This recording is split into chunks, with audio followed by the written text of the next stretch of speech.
Hello and welcome to Genius Indian. Friends, today we are going to discuss Dutch disease. This is a concept often talked about in economics, and it's a smart way of describing a paradox which occurs when a good news such as the discovery of large oil reserves in a country harms the broader economy of that very country. Dutch disease is the apparent relationship between the increase in the economic development of a specific sector, for example the natural resources sector, and a decline in other sectors which could be manufacturing sector or agriculture. The term Dutch disease was first coined by the economist, and it was coined to describe the decline in manufacturing activity in the Netherlands after the discovery of Groningen gas fields during early 1960s.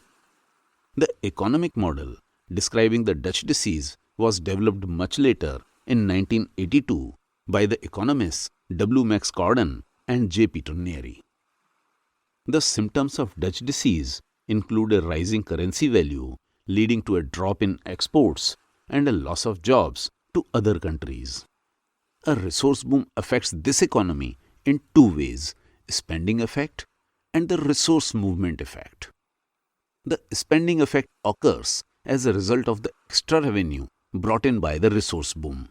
As the exports of the newly mined resource begin to rise, which helps the country's currency become stronger as compared to other trading partners, and this currency appreciation then affects the exports of other products from the country, as this stronger currency results in the nation's other exports becoming more expensive for other trading partners.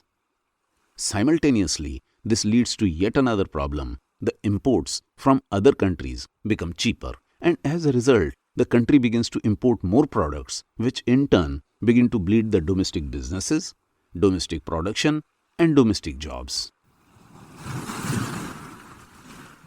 Coming to the second effect, the resource movement effect takes place because the booming resource sector increases the demand for labor.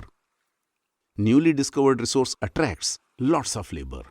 New mines or new oil wells pull away lots of workers from other sectors of the economy. In other words, the booming sector sucks the workers from the lagging sectors. This shift in labor from lagging sector to the booming sector is called direct deindustrialization. Generally, this effect can be negligible, especially in developed countries, given that the hydrocarbon and mineral sectors tend to employ very few people. However, in less developed countries, this can attract lots of labor migration.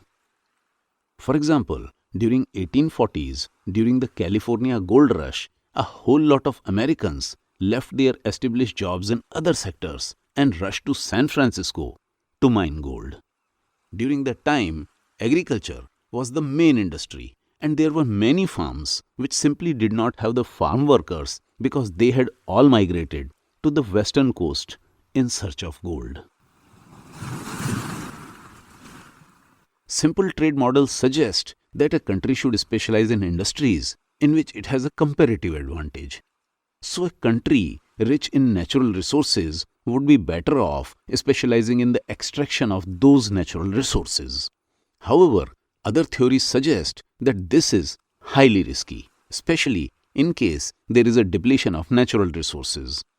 For example, there are various studies which suggest that the crude oil reserves in Saudi Arabia and Venezuela will get depleted during next couple of decades. And because both of these countries don't have any other major industry, they are likely to suffer economic hardships after the crude reserves are depleted. There is yet another downside to an economy's total dependence on natural resources alone, and it is related with the price of natural resource. The natural resources prices may decline in the global markets, and it would cause sudden plunge in that country's income from the booming sector. And at the same time, the competitive manufacturing cannot return as quickly as it left.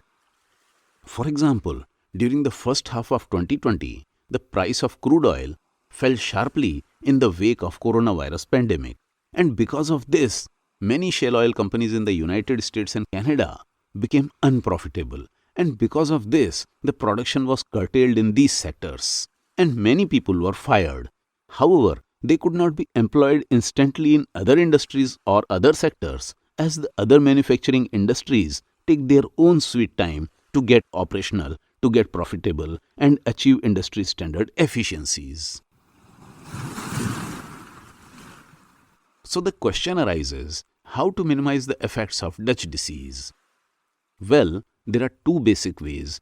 The first is slowing down the appreciation of the real exchange rate, and the second is boosting the competitiveness of the adversely affected sectors. The first is to prevent your domestic currency from appreciating. This can be done by sterilizing the revenues from the booming sector, from the booming exports. And this can be simply done by not using the money earned from the booming exports, or keeping it aside, or keeping it abroad. Although this is not a great analogy, but this is what the crooks do. Some very smart robbers don't touch the money that they have just robbed for a couple of years. They call it cooling down the hot money, and this makes the government and police unable to trace them, because often the law enforcing agencies find such criminals because of their increased expenditure. However, criminals apart, we have a real-life example of a European country like Norway, which has been able to keep aside the money it made from the booming oil exports during past 30 years. When during 1970s, the exports of North Sea oil started rising from Norway, the Norwegian government made a decision to keep all the exports income aside and not let it flood other parts of economy. And not just keep it aside, but invest it prudently in the top companies of the world through systemic purchase of stocks. As a result, today this tiny country of 50 lakh people manages the largest sovereign wealth fund in the whole world.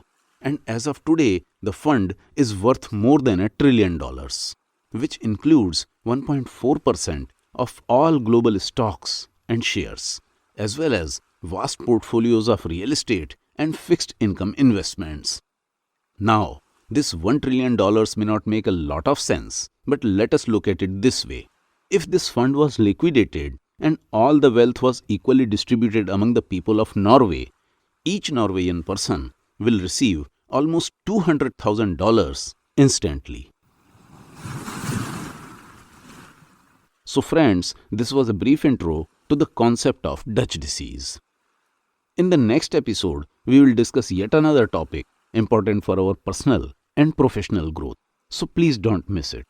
And the best way not to miss it is to subscribe to Genius Indian channel. And the best way to spread the knowledge is to like and share the video. And the best way to improve the quality of the work is to provide your valuable feedback. And finally, the best way to end this conversation is to thank you for your time. Thanks for watching.